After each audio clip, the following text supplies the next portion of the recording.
नमस्कार मित्रों, आज हम यह समझेंगे कि संस्कृत भाषा का पेपर हल कैसे करना है। पेपर हल करने के लिए प्रश्नों को समझना जरूरी होता है, परंतु बहुत सारे ऐसे लोग होते हैं जिन्हें प्रश्न ही अच्छे से समझ में नहीं आता। इसका कारण यह है कि प्रश्न में जो शब्द उपयोग किए जाते हैं वे ज़्यादातर हिंदी शिक्षण शास्त्र में प्रयुक्त शब्दों से बहुत ही अलग होते हैं। इसलिए आज हमें आप लोगों के लिए कई वर्ष के पेपर का विश्लेषण करके उन सभी शब्दों को इकट्ठा किए हैं जिनको समझना बहुत ज़रूरी है, और प्रश्नों के आधार भी यही हैं, मतलब इन्हीं के आधार पर प्रश्न बनते हैं। तो आइए हम इन शब्दों का अध्ययन करते हैं। देखते हैं, पहला शब्द है समुचितम, मतलब जो सबसे उचित हो। दूसरा शब्द है समुपयुक्तम। यहाँ पर समुचितम और समुपयुक्तम दोनों एक ही संदर्भ में और एक ही शब्द के अर्थ के लिए उपयोग किए जाते हैं, जैसे कि अधोलिखितेषु समुचितम विकल्पम चिनोतु, अथवा अधोलिखितेषु विकल्पेषु समुचितम अथवा समुपयुक्तम विकल्पम किम चिनोतु, ऐसे प्रश्न आते हैं। तीसरा जो शब्द है वो है एवं। एवं का मतलब होता है, वैसे तो हिंदी में एवं का मतलब होता है और, है ना, जैसे राम एवं श्याम जा रहे हैं, लेकिन संस्कृत में एवं का मतलब होता है इस प्रकार, ऐसे। जैसे कि आपने कोई काम किया या कि आप कुछ कर रहे हैं, उसका उदाहरण किसी को देना हो तो वहाँ पर एवं कहेंगे। जैसे कि एका बालिका विद्यालये शनैः शनैः पठति एवं सा किम करोति, मतलब एक बालिका धीरे धीरे पढ़ती है विद्यालय में, इस प्रकार से वो क्या करती है। तो विकल्प वहाँ पर हो सकते हैं, जैसे कि मंद पाठः अथवा मुखर पाठः, ऐसे। तो एवं का मतलब हो जाएगा ऐसे या इस प्रकार से। अगला जो शब्द है वो है वर्धयितुम। देखिए, इसमें तुमुन प्रत्यय लगा है। हमें आपको तुमुन प्रत्यय पढ़ाना होगा। यदि आप प्रत्ययों से नहीं परिचित हैं तो हमारे आगामी वीडियो से जुड़े रहिएगा, जिसमें हम प्रत्यय बताएंगे किस प्रकार प्रत्ययों से शब्द बनते हैं और प्रत्यय युक्त शब्द किस प्रकार से अपठित अवबोध में भी आते हैं। तो ये जानना आपके लिए जरूरी होगा। तो वर्धयितुम का मतलब होता है बढ़ाने के लिए। जैसे कि इसमें प्रश्न दिया जा सकता है, पठन कौशल वर्धयितुम शिक्षकः किम क्रियेत या कुर्यात। तो मतलब यह पठन शैली को बढ़ाने के लिए, पठन कौशल को बढ़ाने के लिए शिक्षक क्या करे। उसी को जो है वर्धनार्थम भी बोल सकते हैं। तो अर्थम और तुमुन दोनों एक ही शब्द, एक ही संदर्भ में प्रयोग होते हैं। ऐसे ही बोधपट्टानाम, फ्लैश कार्ड से आप परिचित होंगे, उसे बोलते हैं बोधपट्ट। फ्लैश कार्ड जो बनाए जाते हैं 12x10 या कि 6x10 में, ऐसे। इसमें एक साइड एक शब्द लिखा रहता है, दूसरे साइड उसका अर्थ लिखा रहता है। अगले शब्द पर चलते हैं, आकलनोपायैः, आकलन के उपाय के द्वारा। तो इसमें भी संधि है। आप लोगों को पूरी तरह से जो है शब्द के कैसे प्रकार बन सकते हैं, संज्ञा, सर्वनाम, संधि, क्रिया विशेषण, जो सब भी हो सकते हैं वो बताए जाएंगे। बस हमारे चैनल के साथ जुड़े रहिएगा। यहाँ पर संधि हुई है आकलन धन उपायैः, मतलब आकलन के उपाय के द्वारा। भूमिका भजते, भूमिका निर्वहन करना। अपाठचर्या एलएसी अथवा पूरे पाठ्यक्रम में भाषा। अपाठचर्या का मतलब होता है पूरे पाठ्यक्रम में जो भाषा हो। जैसे कि हम आपको पढ़ा रहे हैं संस्कृत, लेकिन हमारी जो बोलने की भाषा है, मतलब जिसके माध्यम से हम पढ़ा रहे हैं, वो हिंदी। इसी प्रकार से यदि आप सोशल साइंस पढ़ रहे हैं अथवा साइंस पढ़ रहे हैं तो वहाँ पर भी आप हिंदी या इंग्लिश मीडियम से पढ़ेंगे। तो पूरे पाठ्यचर्या के लिए जो भाषा होगी, उसका जो कॉन्सेप्ट होता है उसे एलएसी कहा गया है, जो पूरे पाठ्यक्रम की भाषा होती है। तो अपाठचर्या भाषा, ये शब्द उपयोग किया गया था। परिप्रेक्ष्य, परिप्रेक्ष्य मतलब संदर्भ में, विषय में। अधस्तनेषु, निम्नलिखित में से। अधस्तनेषु की जगह क्या हो सकता है, अधोलिखितेषु, निम्नलिखितेषु। इन सब शब्दों को आपको इसलिए बताया जा रहा है ताकि आप इनको देखकर कंफ्यूज ना हो और समझ पाएं प्रश्न को। अगले शब्द पे चलते हैं, उपयुक्तम सर्वमपि, सभी सही हैं, सभी सही हैं। इसी प्रकार से सर्वदा मतलब हमेशा, निराकृतम मतलब दूर किया गया। इसके लिए उदाहरण देना चाहूँगा, जैसे कि बालकानां पठन विकारा निराकृतम, अथवा पठन संबंधी विकार जो है उनको निराकरण कर दिया गया। दुर्बोधम जो समझने में कठिन हो। सज्जीकरणम मतलब तैयार करना, जैसे कि रोल प्ले के लिए तैयार किया जाए तो इसको हम क्या कह सकते हैं, भूमिका निर्वहणार्थम सज्जीकरणम। अगले शब्द पर चलते हैं, जो शब्द है लिप्यंतरणम, यहाँ पर थोड़ा सा गलत लिखा हुआ है, यहाँ पर होना चाहिए लिप्यंतरणम। लिप्यंतरणम का मतलब जो है किसी दूसरी भाषा में लिखना। जैसे मुझे लिखना है अच्छा, तो अच्छा जो है वो देवनागरी लिपि में लिखा जाता है, लेकिन उसको हम जो है इंग्लिश में लिख देते हैं जब, तो वही रोमन लिपि में लिख जाते हैं ACHE, अच्छा। तो ये हुआ लिप्यंतरण। अवस्थानुकृति, जो अभी शब्द उपयोग किए थे, भूमिका निर्वहन, ये ऐसा शब्द था जो कि आपको परेशान कर सकता है, इसलिए इससे परिचित होइए। अवस्थानुकृति, अवस्था अनुकृति ऐसे भी बोल सकते हैं। अकृत्रिम, अकृत्रिम का मतलब जो है जो कि नेचुरल हो। वैसे कृत्रिम का मतलब होता है क्या, बनावटी, तो अकृत्रिम हो जाएगा प्राकृतिक। ऐसे ही अगला शब्द है आहुति। देखिए आहुति का मतलब होता है बुलावा। आहवयति, आहवयति अगर हो जाए तो बुलाती है, बुलाता है। पृथकतया मतलब अलग से, बिल्कुल अलग से। इन सब शब्दों का आप स्क्रीनशॉट ले लीजिए ताकि बाद में आपको समझने में आसानी रहे। अगले शब्द पर चलते हैं, समस्या पूर्ति। समस्या पूर्ति का मतलब हो जाएगा समस्या समाधान, समस्या हल करना। समविभाग, खंडों में तोड़ना। जैसे कि मैं आपको पढ़ाना चाहूँ अगर एक वाक्य, तो वाक्य में पहले मैं आपको सिंटैक्स बताऊंगा कि वाक्य संरचना कैसे होती है, फिर उसमें संज्ञा सर्वनाम इत्यादि बता सकता हूँ। तो ये होगा खंडों में तोड़ना, किसी भी समस्या को खंडों में तोड़ करके पढ़ना। स्वरोच्चारणम, स्वरोच्चारण मतलब इंटोनेशन, इंटोनेशन के लिए शब्द उपयोग किया गया था। लभ्यते मतलब प्राप्त किया जाता है, उसके लिए प्राप्यते शब्द भी उपयोग किया जा सकता है। जैसे कि कथम लक्ष्यम प्राप्यते। सन्निविष्ट, सन्निविष्ट मतलब समाहित अथवा उसी में मिला हुआ। जैसे कोई विधि है, उसमें कोई और उसमें छोटी छोटी प्रक्रियाएं हो सकती हैं, तो वो प्रक्रियाएं उस विधि में सन्निविष्ट होंगी। अगले शब्द पर चलते हैं, पारे। एक शब्द आया था पारे पठनम। पारे पठनम का मतलब हो जाएगा कि जो क्लास में पढ़ा दिया गया उसके बाद अगर कोई बच्चा उससे संबंधित कोई टेक्स्ट पढ़ता है, पाठ्यपुस्तक पढ़ता है, पाठ्यपुस्तक नहीं पुस्तक पढ़ता है, तो वो पारे पठनम होगा।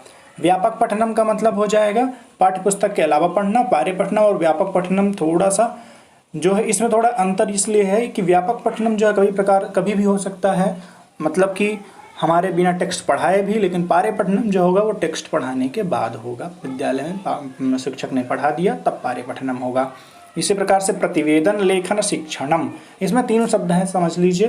प्रतिवेदन लेखन शिक्षणम, प्रतिवेदन और लेखन को जब मिलाएंगे प्रतिवेदन लेखन हो जाएगा, मतलब प्रतिवेदन लिखने का। शिक्षणम मतलब शिक्षण, प्रतिवेदन लिखने का शिक्षण, प्रतिवेदन लिखना सिखाना।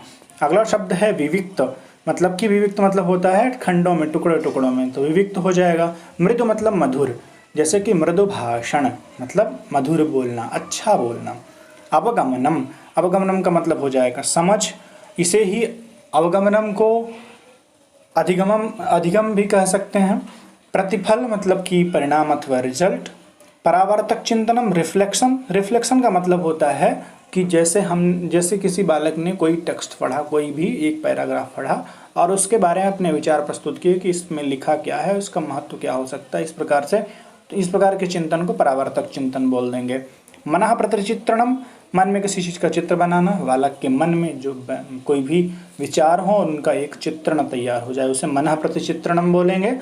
क्रमे का मतलब होता है क्रम में या करते समय। जैसे कि मैं कहता हूँ पाठ्यपुस्तक पाठन क्रमे शिक्षकः किम किम कुर्यात्, मतलब पाठ्यपुस्तक के पढ़ाने के क्रम में या पढ़ाते समय शिक्षक क्या क्या करे।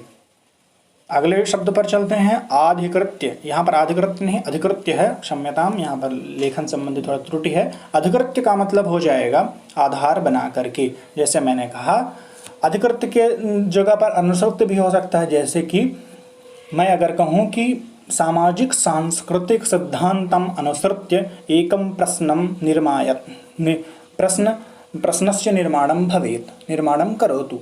ऐसे ही अनुसृत्य भी इसी संदर्भ में उपयोग होगा। नियोजयितुम मतलब लगाने के लिए, जैसे कोई गतिविधि हो रही है या कोई पठन कार्यक्रम चल रहा है तो उसमें शिक्षक किसी बालक को लगाने के लिए लगाए। जैसे कि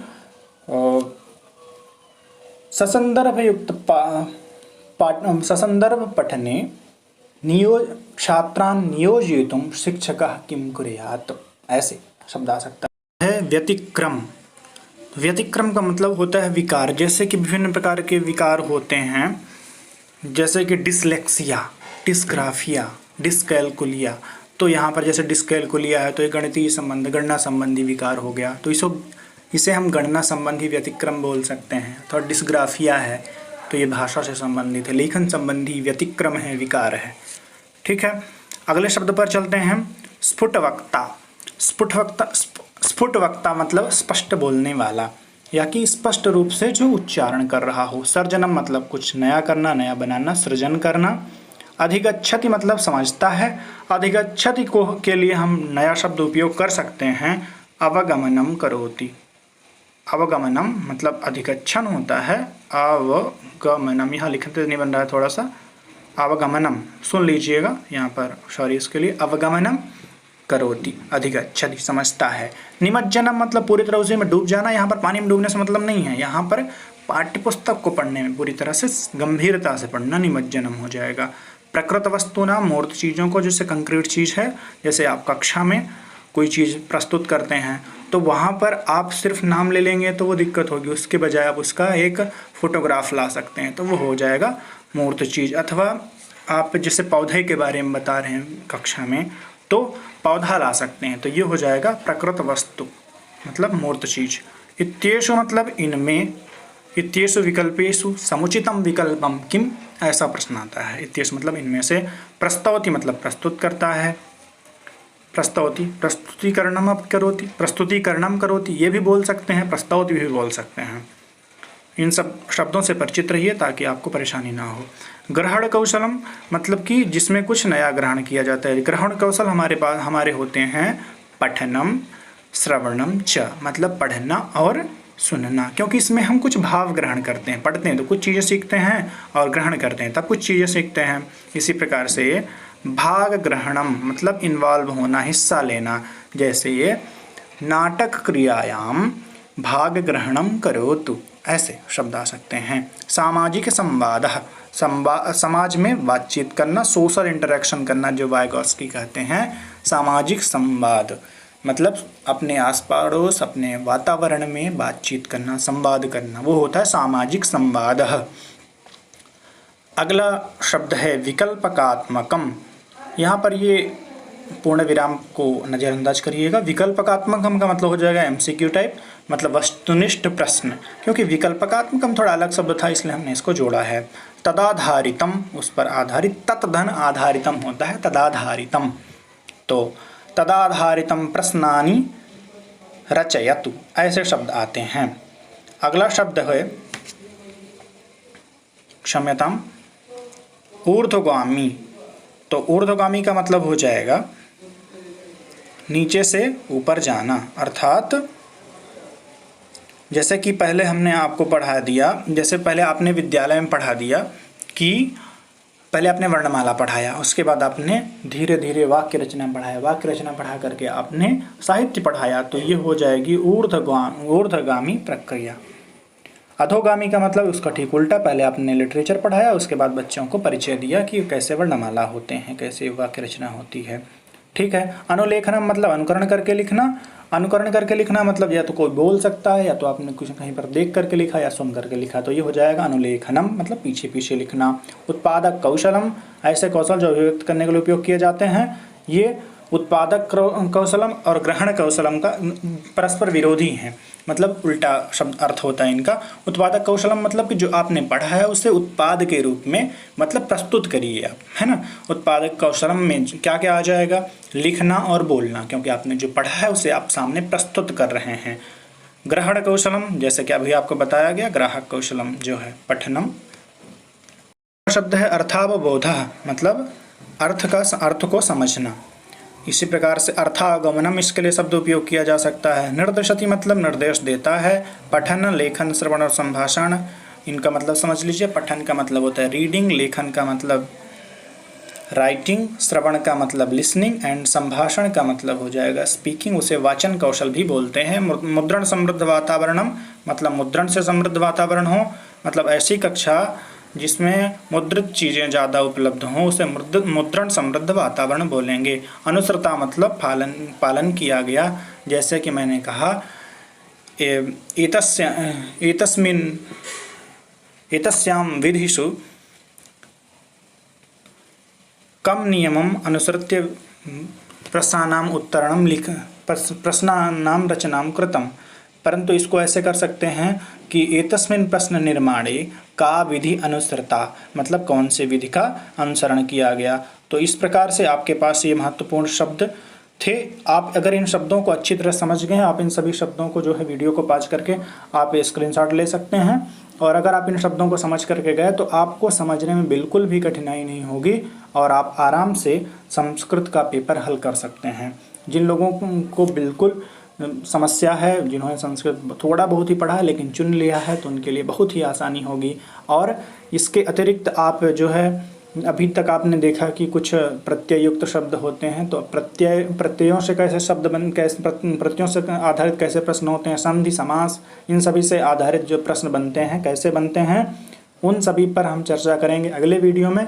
तो हमारे साथ जुड़े रहिए। अगर वीडियो पसंद आया तो इसे लाइक करिए और हमारे चैनल को सब्सक्राइब करिए ताकि आपको अच्छे अच्छे वीडियो उपलब्ध हो सकें और आपकी तैयारी पूर्णतः सुचारू रूप से हो सके। और सब्सक्राइब करने के बाद बेल आइकन दबाना मत भूलिएगा ताकि आपको नए नए वीडियोज़ की नोटिफिकेशन ज़रूर मिले।